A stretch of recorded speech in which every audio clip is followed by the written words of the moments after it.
那大家晚上好。那今天晚上我们要来一起修持的是药师佛的这样的一种修法。那相信大家很多人也都知道这样的一个法门。那这个无论是在大乘还是密乘当中，这是一个众所周知、很普遍的一个修法。那这个修法一般也都是我们会最主要会拿来修，为了要除病，或者说为了要克服各种我们在生活中面临的这种困境。像是失去亲属等等这种逆境，乃至说为了让我们净化我们的内心，净化我们的烦恼。那在这种各式各样的情形下，我们都会修持药师佛这样的一个法门，所以它可以帮助我们除病。而这时候所说的病，那也包含着身体上的病以及心里面的病。那所以我们修习这个药师七佛的法门，那在这个药师七佛之上，一般我们也会加上释迦牟尼佛，所以等于就是会有药师八佛。那在修持这样一个法门之前，首先最开始我们会先做皈依以及发心。那讲到皈依，就是我们一般所说的皈依三宝，那就是我们作为一个皈依者，我们应该要去皈依这样的三个对境。那有了这样的皈依，对于三宝的皈依，我们也才会成为一个真正的佛教徒，或是一个追随佛教者。这也就是它的一个定义。那我们就像是昨天所提到的一样，我们在心中自然而然都有一种想要离苦以及得乐这样的一种心愿，也就是我们希望可以离开痛苦，然后得到安乐。那从这样的一个角度而言，那我们或者说，因为我们有这样的一个愿望，所以我们就应该要去皈依。所谓的皈依，它本身我们要皈依的对象，那就是正皈依，就是法。那法本身，它也就是所谓让我们能够解脱痛苦以及远离痛苦的因这样的一个对境。那法本身，它可以用很多的层面来理解，而以我们现在来说的话，它就是一种可以帮助我们脱离痛苦这样的一个状态。而佛陀呢，对于现在的我们而言，佛陀他就是一个已经证悟的法，然后为我们指引通往法的道路这样的一个最究竟的一个老师。所以佛陀他就是为我们指引道路的老师。然后我们所说的僧宝，他讲的就是助伴。那我们在这个时候讲的僧，也可以是指出家的僧人。那一般我们就会说具足戒的这样的比丘以及比丘尼。还有可能尚未受持具足戒，但是本身也在有发起要受具足戒这样的人，那也在有发起这样的一个愿的人，也在这边被包含。然后另外就是我们会说到了有优婆塞以及优婆夷，那就是四众。那这些就是我们的助伴，也就是所以以上讲的这些就是我们要皈依的三宝。那就像是我们自己会希望可以脱离痛苦，得到安乐。我们这时候应该也可以省思到，所有其他的有情，他们也都是一样的。其他的有情，他们也都希望可以远离痛苦，然后得到安乐。所以，当我们可以去设身处地，然后去从其他的有情的角度来思考的时候，我们就知道，我们这种自然而然，我们就会自然而然在内心当中升起菩提心。而再来，我们会讲到四无量心。四无量心，它就是帮助我们升起菩提心的一种辅助。那以及在我们升起菩提心之后，四无量心也会让我们的菩提心不断的增长，不断的变广大。所以我们就需要去学习如何去发起这种发心以及四无量。而这种发心跟四无量心呢，也要跟我们自身的这种我们内心的这种心愿，也就是我们希望离开痛苦，我们希望得到安乐。我们应该要把它跟四无量心还有大乘发心，然后结合起来，因为用这种方式去结合它，才能够让我们才能用我们的行为来实践我们的心愿。所以我们应该要发起这样的愿，然后去用这种方式来做修持。然后我们也要去反省我们现在自身所身处的状态。那就像是法王他常常在讲经说法的时候，他也会提到，我们现在常常会追求物质上这种外在的快乐，然后我们得到了这种物质的快乐之后，我们当下或许也会满足，但是呢，这种满足它又可以维持多久呢？只要出现了新的事物，我们是不是又会再次的去追求，然后再次的去贪求这些其他新颖的东西？所以，虽然外在的物质它或许会带给我们一些快乐，但是真正要寻找快乐的话，因为毕竟快乐是内心的一种状态，所以我们还是要从内心去寻找快乐。所以我们应该要用这样的一种方式，然后或者从这样的一个角度，然后我们要去对于三宝进行皈依。而我们要皈依的时候，我们必须要先了知所谓的四圣谛或者四谛，因为四圣谛它是我们要皈依的时候，它是一个很重要的一个基础。如果我们不先了解四圣谛的话，那我们即使去皈依，我们这样的皈依也是很不稳定、很不坚稳的。它就像是漂浮在空中一样，它没有一个基础，或是没有一个根基。所以我们必须要先去思维所谓的四圣谛。那讲到四圣谛，首先我们就会讲到苦谛。那什么是苦谛呢？苦谛其实就是我们现今的状态，那就是我们常常在我们的生活中，我们会感到不满足，或者说很多的事情不顺遂，不顺着我们的想法。而它为什么我们会有这种不满足以及不顺遂呢？那就是我们就要去寻找它的原因是什么。那它的因就是烦恼以及业。那这个在佛陀也讲到了，就是因为有烦恼以及业，所以才会让我们掉入现在我们所处的这种痛苦的状态。那讲到了所谓的烦恼呢，就是我们一般常常说的内心我们会有三毒以及无明，还有贪嗔痴等等。那它这些三毒以及无明，它会作为我们三门，也就是身语意的一个动机，它会作为动机，然后让我们去由身语意三门造作各式各样的业。因为我们由于烦恼以及我们造作了这些业，所以我们现在才会落入现在这种这种处境。所以那接下来我们讲完了苦谛以及它的因，也就是极谛。那再来我们讲到的就是灭谛，就是我们要追求的一个目标。那我们要怎么样达成呢？它就是要去停止所有痛苦的根源，停止所有我们用这种方式去跟外在的，无论是周遭的人也好，或者跟自己也好，我们的这些行为我们都要去停止它，然后我们就会得到所谓的解脱。然后最后就是讲到了道。那道谛呢，我们会讲到了八解脱门，或者说乃至我们现在常常讲到的三学，也就是让我们通往通往灭谛的一个道路。那首先讲到三学呢，我们就会讲到戒。那戒就是我们应该要以正确的姿态，然后去执行或者去守护我们的身语意三门，然后用正确的行为，然后去度过我们的日常生活。然后再来讲到了定。定就是我们要用一种很专注的心，然后不要去随外在不要散乱于其他外在的事物。那我们要去专注于如何对于我们可以提升我们自己，可以让我们不断的往上增进，不断的成长。我们应该要专注于这些事情。然后最后讲到的是慧，慧就是我们要去进行观察，我们要很清晰的去做思维。而思维的时候，我们不应该要钻牛角尖，不应该要在不断的停驻于我们这些负面的心思，而是我们应该要去破斥我们内心这种负面的情绪，以及破斥我们这些错误的行为。那这就是慧。所以三学呢，它是我们要去克服三毒一个非常重要的一个工具。那所以，如果我们能够这个样子，然后对于导师释迦牟尼佛以及他所给予我们这些教法，我们能够升起一种感激之心，那我认为这是我们要去升起皈依一个非常重要的一种心态。那接下来我们就来念诵这个修法的仪轨。那首先我们就会依着顺序，我们会念皈依、发心、事无量心以及观想之良田的部分。那我们大家接下来都可以一起来做念诵。那无论是念诵英文的版本也好，或者是中文的版本也好，那我们大家可以一起来念诵。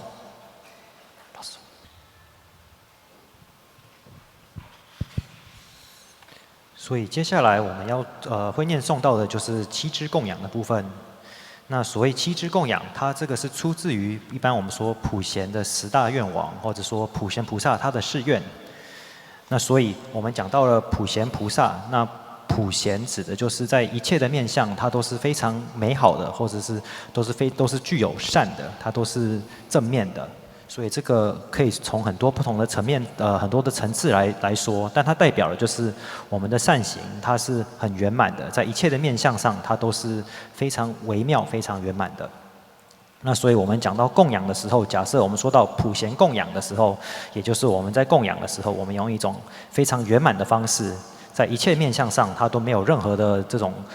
错误，它是非常完善的、非常圆满的这种方式来做供养。那我们讲到了七支供养，也就是它是从普贤菩萨的10大愿望里面，然后取出来的。那讲到七支供养，那第一支供养就是讲到了礼敬支，也就是我们去礼敬。那讲到礼敬的时候，我们会透过我们的3门，也就是身语意，然后去礼敬佛菩萨。那当我们说礼佛或礼敬佛陀的时候，其实我们就是看到了佛陀他的功德。然后我们在内心中产生一种愿望，希望我们也能够具足这样的佛陀这些功德。那这是礼敬佛陀的一种理解方式，也就是当我们看到了佛陀的功德，或者说从其他人那边听说了佛陀的这种各种威神，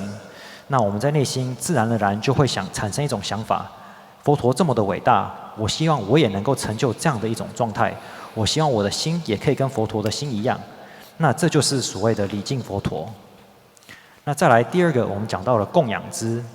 那我们所说的供养，那当然可以指说我们像是在现场有很多这些鲜花，或者说是妙香，或者是音乐。那所有我们自己珍惜的这些东西，我们就拿这些东西，然后把它全部供奉给佛菩萨。那这就是一种供养的一种修持。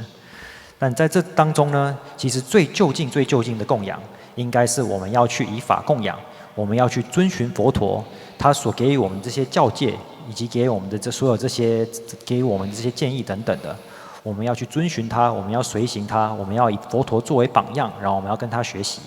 那这是供养。那第3个讲到了忏悔支，也就是我们要去忏悔。那在忏悔的时候，最重要就是我们需要很老实，我们需要去很坦诚，我们也要去面对我们自己的可能各式各样的不圆满或者是不足的地方。那所以说，乃至我们平常跟我们自己的夫妻之间也好，或者跟我们的父母之间、孩子之间，或者周遭的这些同行善友之间，我们都应该要很老实的去面对他们。然后我们要去了知到自己有哪些地方是不足的，自己有哪些地方是做错的。然后对这样产生了了知之后，我们要想办法去策立自己，然后要不断的上进，不断的进步。所以我们一般说忏悔，那当然对于佛陀忏悔，那这个自然是非常重要的。但在此之外，我们在自己的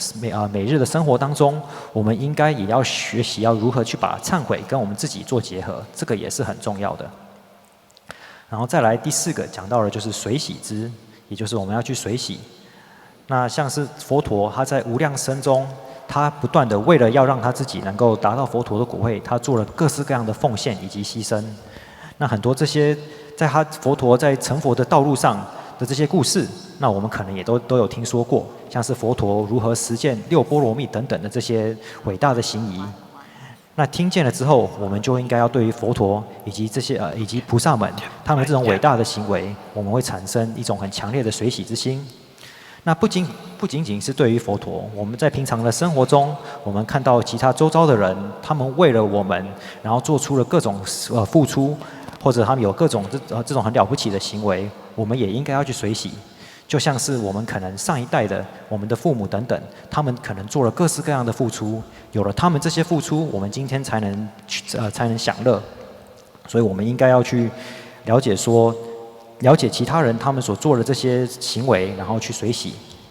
然后这样子，他也能够帮助我们可以在离开痛苦，然后帮助我们可以处在一个更好的状态。然后再来讲到的就是勤转法轮。那讲到勤转法轮，就是我们会希望佛菩萨他们能够不断的宣说佛法，然后转动这个妙法轮，因为他们透过宣说佛法，他们可以为所有的有情带来莫大的利益。而这时候我们在内心中可能会产生一种疑问：我们说跟佛陀请佛陀转法轮，但是佛陀却不在这个时代啊，我们要怎么请他转法轮？那或许历史上的那位佛陀，他现在确实不在世上，但是他所宣说的这些佛法，却活生生的就在我们的生活当中。所以这个佛法，佛陀所宣说的佛法依然是存在的。而在这个世上也一样，还有很多的人在不断的学习修行佛陀所教的这些法门。所以我们去请转法轮，也是一种希望其他人，希望现在这个时代的其他人能够分享佛法，这也是很重要的。然后再来是请佛住世。也就是说，我们希望只要在轮回当中还有有情，那佛陀就能够不断的继续长久住世。这是一种远见，也就是说，我们所看的并不是短短的几年，或者说乃至短短的几个时代，而是超越了所有的时间。我们应该要不断的祈请佛陀住世，我们应该要升起这样的一种远见。所以说，以上讲到的就是普贤菩萨他的誓愿，以及由他的誓愿中所讲到的7支供养。那这种供养呢，我认为说它是一种能够帮助，就是菩提心的修持，不断的应该说它能够让我们保留住菩提心的修持，以及让我们能够保留住佛法的修持，然后让我们的心更有力去学习佛法。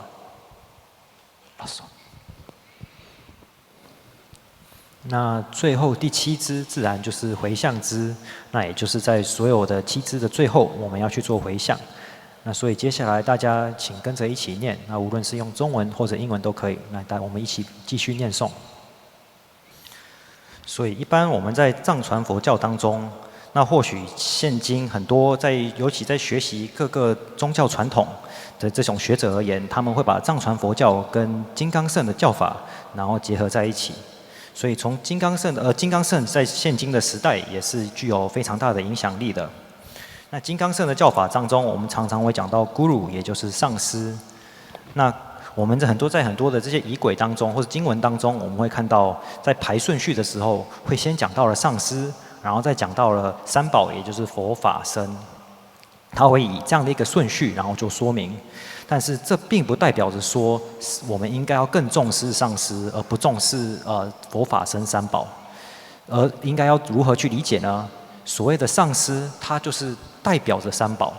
然后就是以一种人的身相来化现在我们眼前，所以我们应该是要把上师跟三宝结合在一起，然后用这种方式来面对。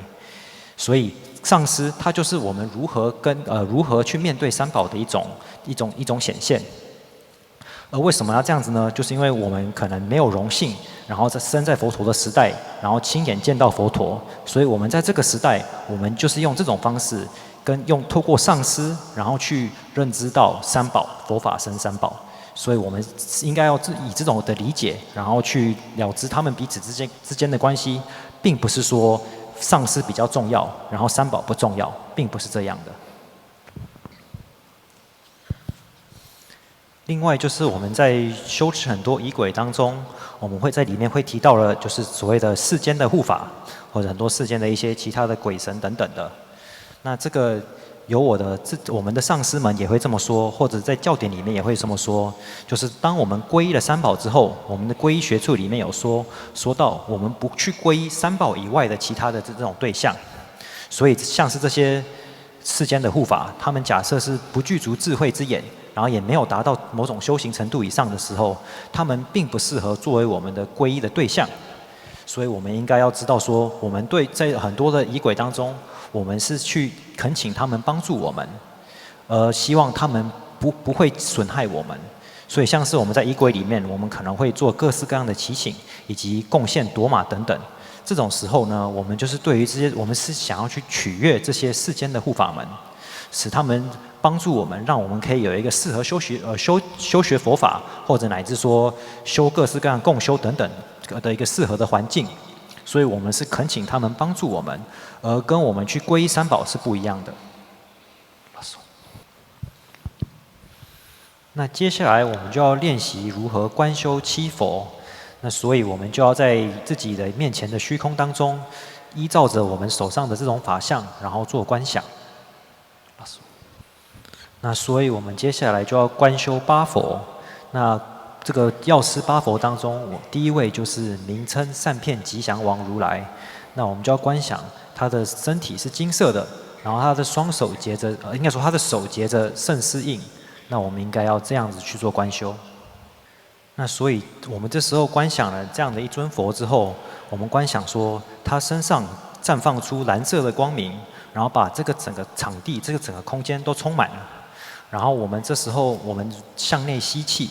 然后吸气的时候，我们就观想说佛陀他身上所放出的光明以及甘露，由我们的顶门，然后帮助我们把我们所有的这些，无论是身体上的痛苦、内心的痛苦、内心的烦恼，以及我们所造作的这些业，全部都洗涤干净。然后接下来我们再吐气，然后吐气的时候，我们观想说，由我们的身体再次把这个蓝色的光明绽放出去。然后让所有在从这个空间里面的人，这个光明就触及了所有在这个空间里面的人，乃至在这个空间之外的人，或者说这个整个国家之外的人，乃至整个星球上的所有人，或者说在星球之外，在浩瀚的宇宙当中，所有的有情都能够被这样的光明所碰触到。所以我们再总结一下，这位佛陀他从他的心间放出了蓝色的甘露以及光明，而充满了这整个空间。当我们吸气的时候，这个光明以及甘露就由我们的顶门而入，然后帮我们洗除所有的这些，无论是疾病、瘟疫，或者是这些邪魔外道等等，都帮我们清除掉。而当我们吐气的时候，这样的光明又会去绽放出来，然后让所有其他的有情，他们也都能够脱离所有的这些疾病、瘟疫以及这些邪魔等等的。所以接下来呢，我就会一起来念诵他的这些名号。那接下来我们就观修第二尊佛，也就是宝月莲花庄严善巧威音王佛。那我们在观想的时候，也就跟前面一样，我们观想说，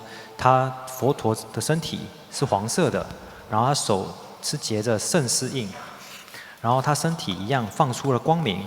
而这样的光明进入我们吸气的时候，这样的光明进入我们的身体，然后把所有这些使我们会散乱、会干扰我们的这些东西全部都清除掉。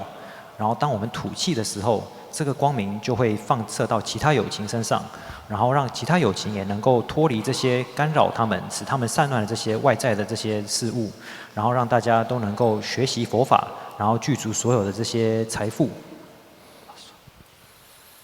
那接下来呢，就是妙经无垢宝光净行成就佛。那我们这时候观想他呢，手上结着说法印，然后由他的心间放出了甘露以及光明，然后充满了整个空间。那当我们吸气的时候呢，他就赋予我们加持，让我们可以不要远离所有这些跟我们的这些亲朋好友，跟我们所爱护的这些人。然后接下来是无忧最胜吉祥佛。那我们观想的时候，他身体是淡红色的，然后他双手持着等持印，然后由他的心间放出了光明以及甘露，然后充满了整个空间。然后当我们吸气的时候，这样的光明由我们的顶门而入，然后让我们全部都能够都能够和睦相处，然后远离所有的苦痛，以及内心的这些忧郁等等，乃至内心的三毒，然后我们能够长寿，然后去满足这些的愿望。而当我们呼气的时候呢，这样的光明让所有其他的有情也一样能够和睦相处，然后远离所有的外在的苦痛以及内在的忧郁，也还有内心的三毒，然后也都能够长寿，然后满足这些的愿望。然后再来是宣法海音佛。那宣法海音佛，他的身色是白红色的，然后他手结着说法印，然后我们观想他由他的心间放出了光明以及甘露，然后充满整个空间。而当我们吸气的时候，这样的光明由我们的顶门而入，然后让我们可以去克服所有我们的这些负面的行为、负面的内心，以及让我们能够非常的富裕。而当我们吐气的时候，也能够帮助一切有情克服所有他们这些负面的行为，然后让他们也能够获得也能够非常的富裕。然后接下来是法海盛会游戏神通王佛。那他的身体是珊瑚色的，然后手结着圣丝印，然后由他的心间放出了光明以及甘露，充满了整个空间。然后当我们吸气的时候，这样的光明由我们的顶门而入，然后帮助我们清除我们所有的这些散乱之心，以及这种想要损恼他人之心，然后让我们具足了各式各样的财富。那当我们吐气的时候，那一切的有情也一样，他们能够能够消除所有这些散乱，以及想要损恼他人之心，然后也可以能够具足各式各样的财富。那再来第7尊，也就是药师琉璃光王佛。那他的身色是蓝色的，然后手结着圣丝印。那由他的心间放出了光明以及甘露，充满整个空间。那当我们吸气的时候，所以我们三门身语意的所有这些罪行，全部都被清除。然后当我们吐气的时候，这样的光明能够遍及所有一切的有情，然后让他们的身语意也都能够清除所有的这些罪障。So, at this point, maybe we can recite the long dharani one time, and then followed by the short mantra. So then please turn the pages to the mantra recitation. 所以这时候我们接着也可以来念诵咒语，也就是我们会念诵一遍的长咒，以及接着会念诵短咒。所以请大家翻到有咒语的那个页面上。And then, of course, all together. Om Namo Bhagavate Bhagavate Guru Bendraya Baba Ranjaya Tadakadaya Arahate Samaya Sambuddhaya Deyata Om Bhagavate Bhagavate Ma Bhagavate Bhagavate Ranja Samokade Swaha. And now the short mantra, then we will recite this, I think, 21 times all together. 然后接下来我们念短咒，那我们就一起念诵21遍。那我们大家请一起念。Deyata Om Bhagavate Bhagavate Ma Bhagavate Bhagavate Renza Samokade Swaha. Deyata Om Bhagavate Bhagavate Ma Bhagavate Bhagavate Renza Samokade Swaha. Deyata Om Bhagavate Bhagavate Ma Bhagavate Bhagavate Renza Samokade Swaha. Deyata Om Bhagavate Bhagavate Ma Bhagavate Bhagavate Renza Samokade Swaha. Deyata Om Bhagavate Bhagavate Ma Bhagavate Bhagavate Renza Samokade Swaha. Deyata Om Bhagavate Bhagavate Ma Bhagavate Bhagavate Renza Samokade Swaha. Deyata Om Bhagavate Bhagavate Ma Bhagavate Bhagavate Renza Samokade Swaha. Deyata Om Bhagavate Bhagavate Ma Bhagavate Bhagavate Renza Samokade Swaha. Deyata Om Bhagavate Bhagavate Ma Bhagavate Bhagavate Renza Samokade Swaha. Deyata Om Bhagavate Bhagavate Ma Bhagavate Bhagavate Renza Samokade Swaha. Deyata Om Bhagavate Bhagavate Ma Bhagavate Bhagavate Renza Samokade Swaha. Deyata Om Bhagavate Bhagavate Ma Bhagavate Bhagavate Renza Samokade Swaha. Deyata Om Bhagavate Bhagavate Ma Bhagavate Bhagavate Renza Samokade Swaha. Deyata Om Bhagavate Bhagavate Ma Bhagavate Bhagavate Renza Samokade Swaha. Deyata Om Bhagavate Bhagavate Ma Bhagavate Bhagavate Renza Samokade Swaha. Deyata Om Bhagavate Bhagavate Ma Bhagavate Bhagavate Renza Samokade Swaha. Deyata Om Bhagavate Bhagavate Ma Bhagavate Bhagavate Renza Samokade Swaha. Deyata Om Bhagavate Bhagavate Ma Bhagavate Bhagavate Renza Samokade Swaha. Deyata Om Bhagavate Bhagavate Ma Bhagavate Bhagavate Renza Samokade Swaha. Deyata Om Bhagavate Bhagavate Ma Bhagavate Bhagavate Renza Samokade Swaha. Deyata Om Bhagavate Bhagavate Ma Bhagavate Bhagavate Renza Samokade Swaha. 那接下来我们就要来做回向。那我们回向的时候，我们就回向我们今天在这个地方我们所造的所有这些善行，能够令一切的有情都能够远离所有的这些病苦，以及远离所有的这些魔害，